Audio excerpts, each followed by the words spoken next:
دن کے 11 بجے ہیں۔ السلام علیکم، یہ ریڈیو پاکستان ہے۔ رئیسہ کاظمی سے خبریں سنیے۔ اہم خبروں کا خلاصہ۔ ایران کے صدر صوبہ مشرقی آذربائیجان میں ہیلی کاپٹر کے ایک حادثے میں جاں بحق ہو گئے ہیں۔ صدر اور وزیر اعظم نے ہیلی کاپٹر حادثے میں ایرانی صدر کی اندوہناک وفات پر گہرے رنج و غم کا اظہار کیا ہے۔ ترکی کے وزیر خارجہ نے خطے میں امن و استحکام کے قیام میں پاک فوج کے کردار کو سراہا ہے۔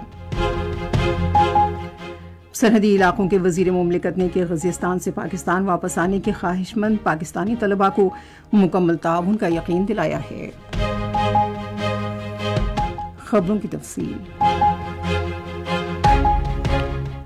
ایران کے صدر صوبہ مشرقی آذربائیجان میں ہیلی کاپٹر کے ایک حادثے میں جاں بحق ہو گئے ہیں۔ ایران کی سرکاری خبر رساں ایجنسی ایرنا کے مطابق ہیلی کاپٹر نے ملک کے شمال مغربی علاقے کے دورے کے دوران ایک مشکل لینڈنگ کی۔ ایرانی وزیر خارجہ حسین امیر عبداللہیان اور مشرقی آذربائیجان صوبے کے گورنر ملک رحمتی بھی حادثے کا شکار ہونے والے ہیلی کاپٹر میں موجود تھے۔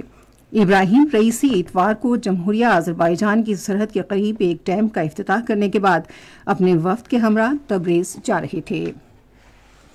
صدر آصف علی زرداری اور وزیر اعظم شہباز شریف نے ہیلی کاپٹر کے حادثے میں ایرانی صدر سید ابراہیم رئیسی کی اندوہناک موت پر گہرے رنج و غم کا اظہار کیا ہے۔ صدر اور وزیر اعظم نے اپنے الگ الگ پیغامات میں ایرانی صدر، وزیر خارجہ اور حادثے میں لقمہ اجل بننے والے دیگر افراد کے خاندانوں سے دلی تعزیت کا اظہار کیا۔ صدر آصف علی زرداری نے صدر رئیسی کی طرف سے اتحاد امت کے لیے بہترین کردار پر روشنی ڈالتے ہوئے مسلم امہ کے لیے ان کی شاندار خدمات پر انہیں خراج عقیدت پیش کیا۔ انہوں نے کہا کہ اسلامی دنیا ایک قابل ذکر رہنما سے محروم ہو گئی ہے، جنہوں نے ہمیشہ مسلمانوں کے موقف کی نہ صرف حمایت کی بلکہ دنیا بھر میں مسلمانوں، خاص طور پر فلسطینیوں اور کشمیریوں کی حالت زار پر رنجیدہ بھی ہوئے۔ صدر نے رئیسی کی وفات پر نہ صرف ایران بلکہ پوری امت مسلمہ کے لیے عظیم نقصان قرار دیا۔ سماجی رابطے کی ویب سائٹ ایکس پر وزیر اعظم شہباز شریف نے کہا کہ ایرانی صدر اور وزیر خارجہ پاکستان کے اچھے دوست تھے۔ انہوں نے کہا کہ پاکستان اس حادثے پر یوم سوگ منائے گا اور صدر رئیسی اور ان کے ساتھیوں کے احترام اور ایرانی عوام سے اظہار یکجہتی کے لیے قومی پرچم سرنگوں رہے گا۔ شہباز شریف نے کہا کہ ایران کی عظیم قوم اس اندوہناک حادثے کا جرأت سے سامنا کرے گی۔ ترک وزیر خارجہ حقان فیدان نے پاک فوج کے سربراہ جنرل عاصم منیر سے آج راولپنڈی میں ملاقات کی اور باہمی دلچسپی کے امور پر بات چیت کی۔ دونوں شخصیات نے تاریخی، ثقافتی اور مذہبی بنیاد پر قائم دو طرفہ تعلقات پر اطمینان کا اظہار کیا۔ ترک وزیر خارجہ نے علاقے میں امن و استحکام قائم رکھنے کے حوالے سے پاک فوج کے کردار کو سراہا۔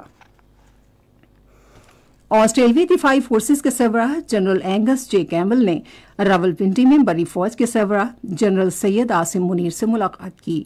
انہوں نے دو طرفہ پیشہ ورانہ دلچسپی کے امور، خصوصاً عالمی اور علاقائی سلامتی کی صورتحال اور دونوں مسلح افواج کے درمیان تعاون پر تبادلہ خیال کیا۔ فریقین نے دو طرفہ عسکری تعاون کو وسعت دینے کی خواہش کا اظہار کیا۔ آسٹریلوی دفاعی فورسز کے سربراہ نے پاکستان کی مسلح افواج کے اعلیٰ پیشہ ورانہ معیار، دہشت گردی کے خلاف جنگ میں ان کی کامیابیوں اور علاقائی امن و استحکام کے لیے جاری کوششوں کو سراہا۔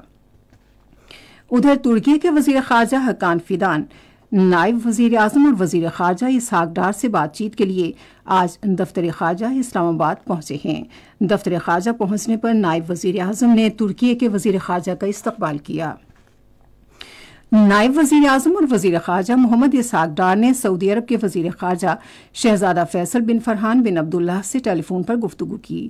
دونوں رہنماؤں نے پاکستان اور سعودی عرب کے درمیان دو طرفہ تعلقات سمیت مختلف شعبوں میں تعاون کو مزید مضبوط کرنے پر تبادلہ خیال کیا۔ انہوں نے سعودی ولی عہد اور وزیر اعظم شہزادہ محمد بن سلمان کے دورے پاکستان کی تیاریوں کا بھی جائزہ لیا۔ نائب وزیر اعظم اسحاق ڈار نے کہا کہ پاکستان کے عوام باہمی اتفاق سے طے شدہ تاریخ پر معزز مہمان کے دورے پاکستان کا بے چینی سے انتظار کر رہے ہیں۔ وزیر اعظم کی خصوصی ہدایت پر وفاقی وزیر برائے امور کشمیر و گلگت بلتستان انجینئر امیر مقام نے کرغزستان سے خصوصی طیارے کے ذریعے پہنچنے والے طلباء کا اسلام آباد ایئرپورٹ پر خیر مقدم کیا۔ امیر مقام نے زخمی طلبہ کی صحت کے بارے میں بھی دریافت کیا۔ انہوں نے کرغزستان سے گھروں کو واپس آنے کے خواہش مند طلبہ کو مکمل تعاون کی یقین دہانی کرائی۔ انہوں نے کہا کہ کرغزستان میں پاکستانی طلبہ قوم کے بچے ہیں اور ان کا تحفظ اور سلامتی پہلی ترجیح ہے۔ اس کے ساتھ ہی خبریں ختم ہوئیں۔ مزید خبروں اور تجزیوں کے لیے آئیے ہماری ویب سائٹ پر radio.gov.pk اور فیس بک کے link radio Pakistan news official پر براہ راست ویڈیو سٹریمنگ بھی ملاحظہ کیجیے۔